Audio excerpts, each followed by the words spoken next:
हाँ तो dear student, myself V K Gupta. और आज फिर 3 जुलाई को तीसरा ऑप्टिक्स का लेक्चर है अपना। हाँ तो हम कल जो 2 जुलाई को जो लेक्चर हमने डिसकंटिन्यू रह गया था, तो हम उसको आज कंटिन्यू करेंगे। तो कल हम बता रहे थे आपको फर्मट प्रिंसिपल और परावर्तन का नियम। क्या बता रहे थे? फर्मट सिद्धांत और इससे परावर्तन के नियम, परावर्तन का नियम ये बता रहे थे। और इसमें मैंने बताया था परावर्तन का फर्स्ट पार्ट और सेकंड पार्ट। फर्स्ट पार्ट हमने प्रूव कर दिया था। अब हम आते हैं फर्मट सिद्धांत से परावर्तन के नियम का दूसरा पार्ट। तो दूसरा पार्ट हमने बताया क्या था कि angle of reflection equal angle of incident equal to angle of reflection.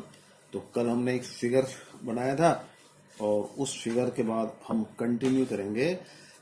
ये फिगर था हमारा कल वाला, ये फिगर था। तो परावर्तन का दूसरा नियम, दूसरा भाग, नियम का दूसरा भाग है। तो इस फिगर को मैं एक बार ब्रीफली कर दूं, वैसे कल हम डिटेल समझाई थी आपको। तो ये एसी एक मिरर है, दर्पण, और यहाँ पे एक एस बिंदु पर प्रकाश का सोर्स रखा हुआ है। वो लाइट को एमिट करता है और लाइट को एमिट करता है।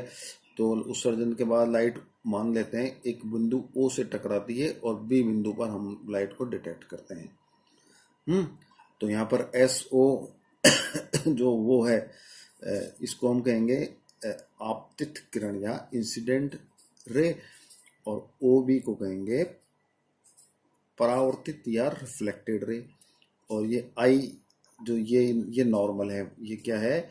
ओ एन नॉर्मल है इस मिरर के प्लेन के ऊपर। तो इंसिडेंट एंगल आई और रिफ्लेक्टेड एंगल आर, और परावर्तन का दूसरा नियम कहता है आई बराबर आर। और इसी को हम प्रूव करेंगे या इसी को एस्टेब्लिश करेंगे, और सहायता किसकी लेंगे? फर्मट के नियम की है।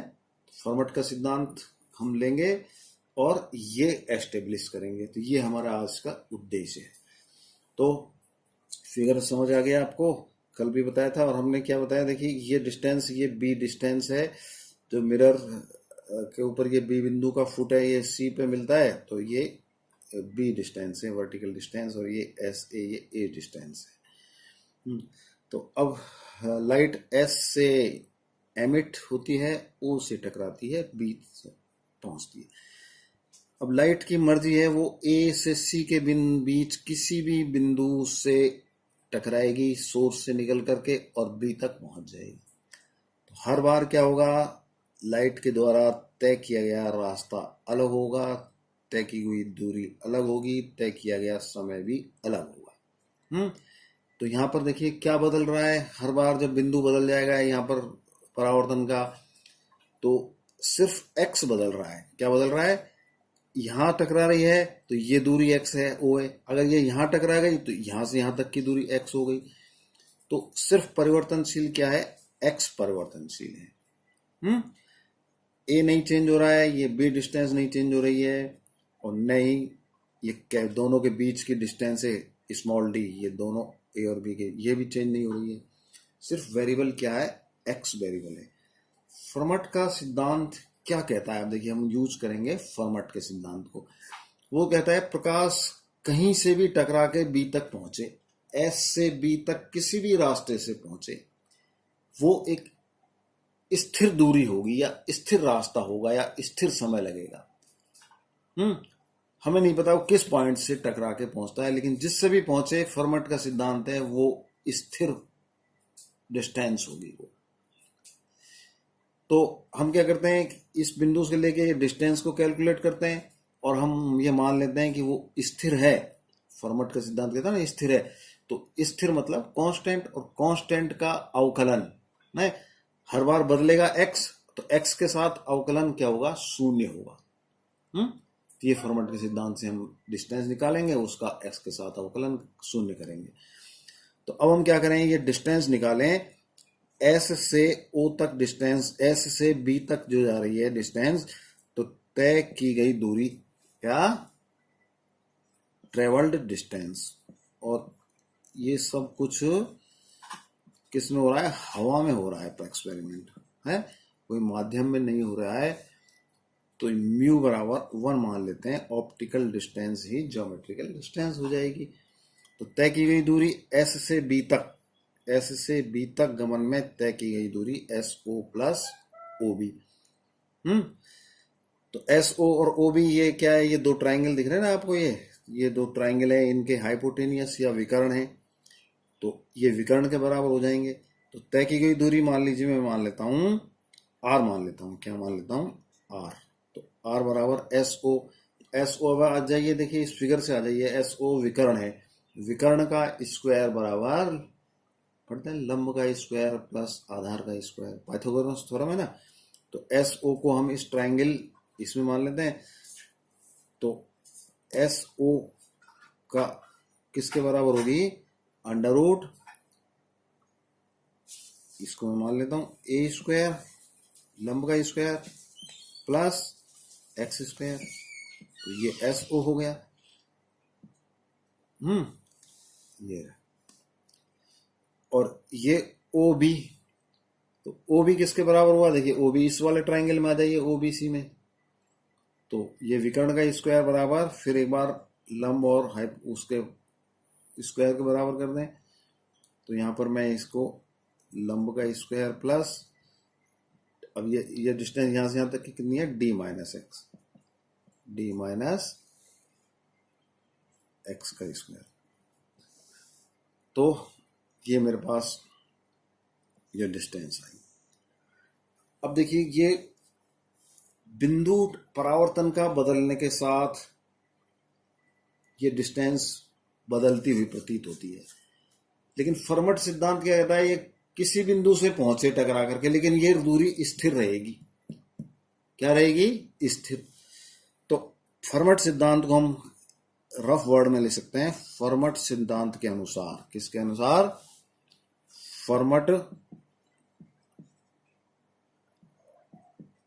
सिद्धांत के अनुसार, फर्मट सिद्धांत के अनुसार क्या होगा? This R is constant. X बदल जाए, हर बार एक्स बदल जाएगा, लेकिन आर नहीं बदलेगा। क्या होगा? आर नहीं बदलेगा। तो अब हम क्या करें? इस एक आर का एक्स के साथ डिफरेंशिएट करें, अवकलन करें। और कांस्टेंट का अवकलन क्या होता है? शून्य है। तो हम क्या लिख सकते हैं? स्थिर राशि का अवकलन, आर का अवकलन एक्स के साथ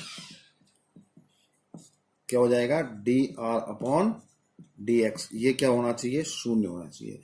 तो ये फर्मट सिद्धांत से है ये चीज। ये किससे है? ये फर्मट सिद्धांत से है ये। तो अब आप देखिए इस आर का, हम इस इक्वेशन को नंबर 1 रख लें, तो नंबर 1 का एक्स के साथ अवकलन कर लीजिए। तो मैथ्स के स्टूडेंट हैं, अवकलन वेरी सिंपल। तो मैं अवकलन लिखता हूं, है D R upon D x, D R upon D x बराबर क्या हुआ? अब देखिए अंडर रूट का अवकलन है, अंडर रूट का मतलब पावर हाफ, और हाफ का अवकलन जानते हो ना, एक्स की पावर 1/2 का 1/2 रूट एक्स। और यहाँ पर देखिए एक्स स्क्वायर आ रहा है, तो फिर एक सेकेंड अवकलन उसमें 2x हो जाएगा इसका। तो खैर मैं लिखता हूं, मैथ्स के स्टूडेंट आप समझ जाएंगे। तो पहली राशि का पहला जो है इसका अवकलन क्या हुआ? 1/2 अंडर रूट ए स्क्वायर प्लस एक्स स्क्वायर, और इस एक्स स्क्वायर का फिर 2x। ठीक है। ये आगे इस राशि का अवकलन, इसका अवकलन कितना होगा? ये है ना, इसका अवकलन 1/2 under root B square plus D minus X का स्क्वायर। अब डी माइनस एक्स का स्क्वायर का अवकलन, और तो ये आ जाएगा 2d माइनस एक्स। और देखिए x क्या है, माइनस में है, तो माइनस से ये सारी राशि -1 से और गुणा कर देंगे। तो ये इसका अवकलन आ गया। ये आप देखिए, मैथ्स के स्टूडेंट हैं, अवकलन आप जानते हैं, मैं इतना मानता हूं। और फॉर्मेट सिद्धांत अब हम अप्लाई करें तो ये किसके बराबर आना चाहिए, ये बराबर होगा 0 के।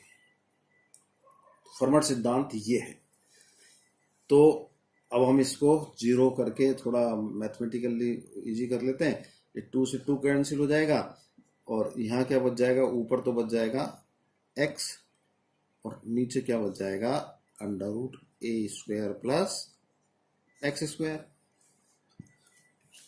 और ये माइनस है ना, देखिए ये माइनस को मैं यहाँ ले लेता हूँ, तो 2 से 2 यहाँ भी कैंसिल हो जाएगा, तो यहाँ क्या बच जाएगा, d माइनस एक्स, और यहाँ क्या बच जाएगा, √b² plus d minus X का होल स्क्वायर। तो ये फिर एक चीज 0 के बराबर, तो 0 के बराबर मतलब ये इसके बराबर। तो चलो लिख लेता हूं मैं इसको, x/√a² प्लस x² बराबर d minus x/√b² plus d minus X का स्क्वायर। तो हमने फॉर्मेट सिद्धांत अप्लाई के बाद निकाला ये शर्त आई। अब ये राशि किसके बराबर है और ये राशि किसके बराबर है, ये हम उस ट्राइंगल से देखते हैं। देखिए ट्राइंगल में एक फॉर्मूला आप जानते हैं, साइन बराबर क्या होता है, साइन बराबर होता है लंब बटे कर्ण है। क्या होता है, साइन बराबर परपेंडिकुलर अपॉन हाइपोटेन्यूस, लंब बटे कर्ण। तो अब देखिए इस ट्राइंगल में, देखिए कौन से में, SAO। देखिए अब वापस आइए, ट्राइंगल कौन सा, SAO है, कौन सा ट्राइंगल, SAO।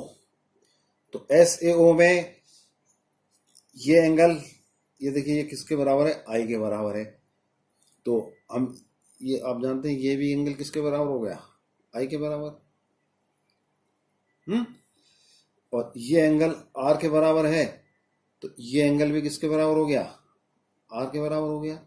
अल्टरनेट एंगल बोलते हैं ना अपन इसको, एकांतर कोण। तो अब इस ट्राइंगल में देखिए SAO, तो SAO में ये एंगल है, तो ये लंब हो गया, AO लंब हो गया, ये x के बराबर हो गया। क्या हुआ, साइन I बराबर, मैं इसको अलग से ऐसे लिख देता हूं, देखिए साइन I बराबर लंब AO अपॉन कर्ण OS। तो किसके बराबर हुआ, AO तो किसके बराबर हुआ, x, और कर्ण किसके बराबर हुआ, x² प्लस a² का अंडर रूट किसके बराबर हुआ, x² प्लस a² का अंडर रूट। तो ये साइन I के बराबर हो गया। तो ये चीज फिर आप देखिए ये किसके बराबर हो गया, यहां पर ये हम इसको साइन I के बराबर लिख दें, है लंब और ये कर्ण। अब दूसरा जो ट्राइंगल है OBC, इसी तरह से ये एंगल R हो गया, ये लंब हो गया, ये d माइनस एक्स के बराबर हुआ, और कर्ण कितना हो गया, b² और d माइनस x², दोनों का सम का अंडर रूट। तो साइन R किसके बराबर हो गया, d माइनस एक्स हो गया ना लंब, और ये हाइपोटेनियस, ये किसका square, b² plus d minus x²। तो आ जाइए नीचे, फिर d minus x, b² plus a², तो ये क्या हो गया, साइन R, साइन I बराबर साइन R, I बराबर R। ये क्या है, परावर्तन का नियम। तो हमने क्या किया, फॉर्मेट प्रिंसिपल का यूज किया और डिस्टेंस को कांस्टेंट माना, और परावर्तन के नियम की स्थापना कर दी। यही हमारा उद्देश्य है। अब मैं इसका जो सेकंड पार्ट और है कि फर्मट के नियम से, सेकंड पार्ट नहीं, फर्मट के नियम से अपवर्तन के नियम की स्थापना, तो वो हम कल करेंगे। तो कल हमारा होगा फर्मट के नियम से अपवर्तन के नियम की स्थापना।